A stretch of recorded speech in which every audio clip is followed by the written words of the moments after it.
How are you all doing, guys? Brandon here. Welcome back to Retro Dodo. Now, this is one of the first handhelds in a while that has given me a hate-love relationship with it. And this is the PocketGo S30, a $60 retro handheld that came out recently that looks like a SNES controller.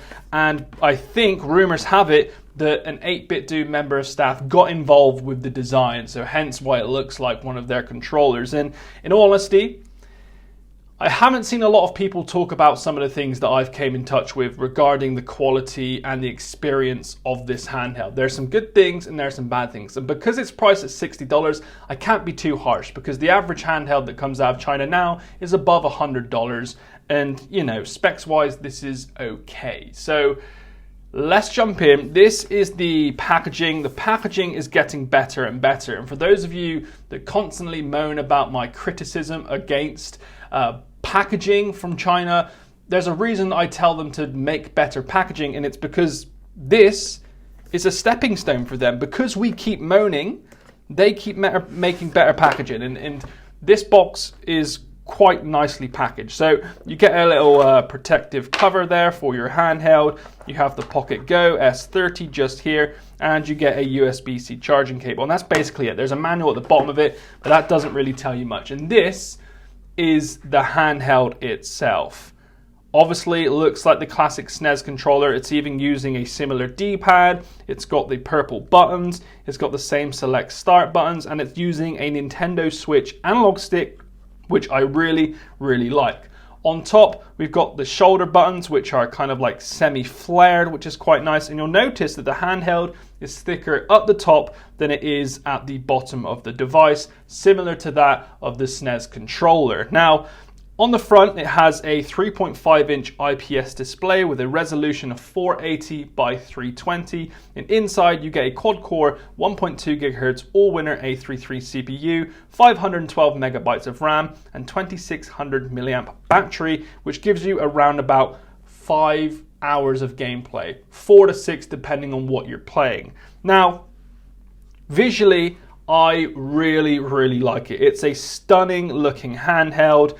The company behind this have done a cracking job, and design-wise, it looks awesome. But my biggest complaint with it is that when I'm playing it, you can see already, my fingers at the top here are on top of the handheld, right?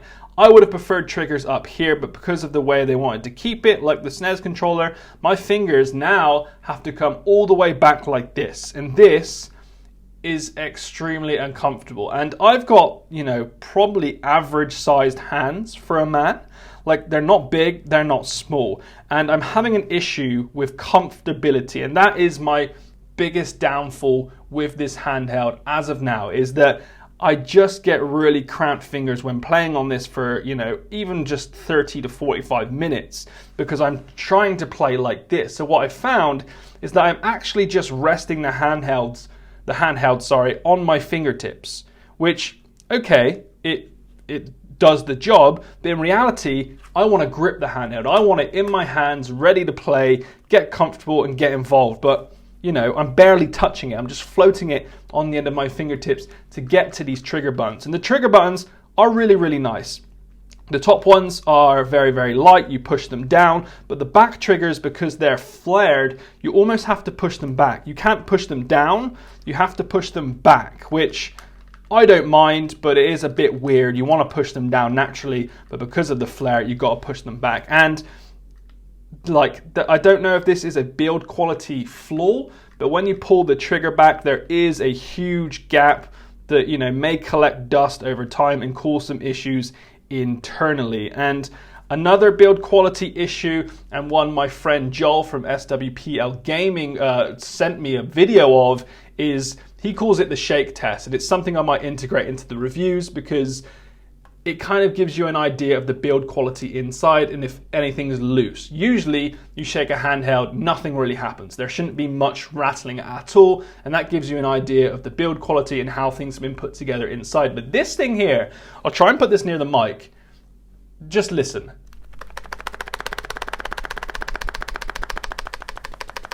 That's the battery inside just shaking about and it's very, very loose. Now, I'm not saying this is going to affect your gameplay at all, but when you spend money, especially $60, you don't want a handheld to make that noise. If you give it enough drops, I'm sure something's going to happen regarding with the loose battery inside. So that's a great way to kind of test the internal. So shout out to Joel for sending a video over. Let's jump into it. Because on paper this is fairly powerful, it can do a lot, but you have to take into consideration that this is a $60 handheld. And I'll say straight off the bat, this does not emulate N64 or Dreamcast games. You can do 2D Dreamcast games, but it's very, very poor quality. I'm just gonna write that out as a no, because it's just not fun at all. Straight out of the box, it's all kind of configured for you. Like the menus are very, very simple. It shows you what emulator there is or what console you can play, and if you want to, you go straight into it and there will be some games there for you. And this did come preloaded with a couple hundred games, but you will need to install your own ROMs should you want to, which is very, very easy. Stick your SD card into your computer, go to the ROMs file and just put the specific ROMs into the specific folders. So it came with PSP, Super Famicom, PC Engine, WonderSwan, Dreamcast, NES, Gameboy, you name it. So what I'm going to do now is actually show you some gameplay, but I'll talk to you after why it's not the best emulation from a handheld that I've personally seen.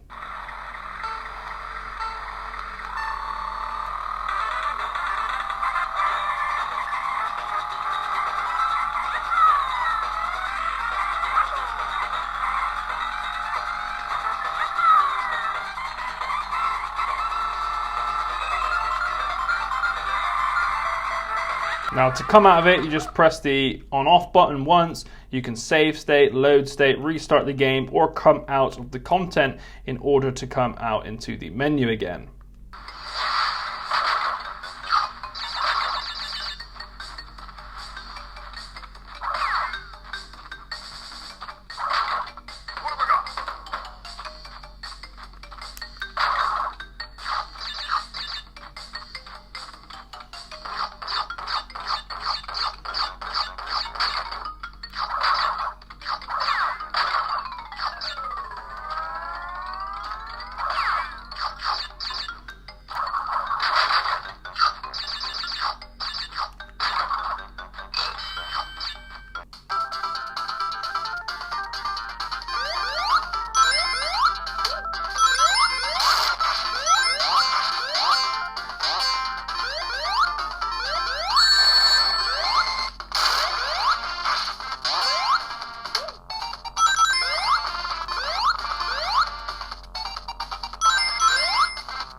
So there you have a little look at the emulation and gameplay quality of the PocketGo S30, and I need to show you some flaws. The first one is quite simple, it's the viewing angles. Now, the display is okay, but they haven't matched the display with the actual screen, so there is a slight gap. It's very, very small, you have to look for it to find it, but it is there, and that's what's causing some viewing angles to look quite bad, in all honesty. But a lot of you won't care about that, and that goes the same with the second flaw here, is that you probably can't see it, and it's because I can't compare it with anything, but all of the emulators have this like muddy, fuzzy, watered down look to the games, and that's because I feel like it hasn't been configured properly to the handheld, and you have like very rounded off pixels, when in reality when you play your retro games you want a sharp pixel look, because that's what's kind of nostalgic and old school about the games. But this has a very watered down, muddy look, and in all honesty it's a little bit disappointing.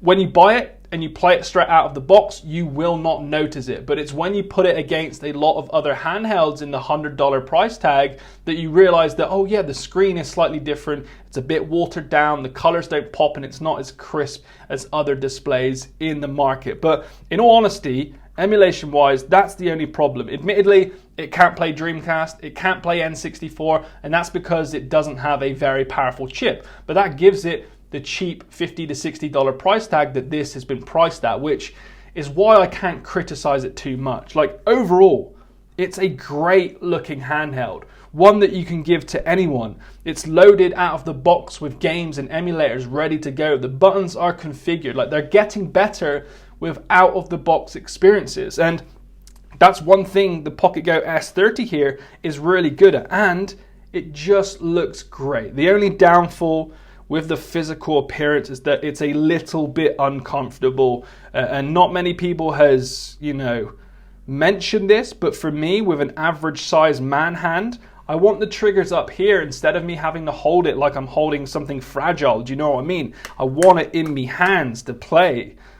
And yeah, the internals shaking around isn't a good thing to happen, because if you drop it and you bash it about a bit, all that needs doing is a cable to pop out for someone to be like, oh, it's broken, and chuck it away.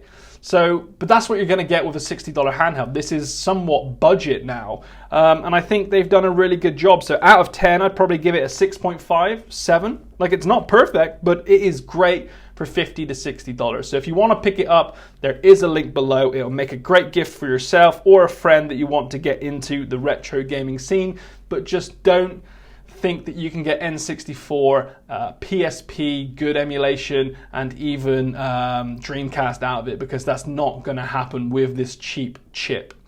So there you have it, guys. I always appreciate you watching this video. If you want to see more retro handheld reviews, hit that button. You can always support us on Patreon or just with a follow anywhere on social. As per usual, thanks for watching. See you in the next one.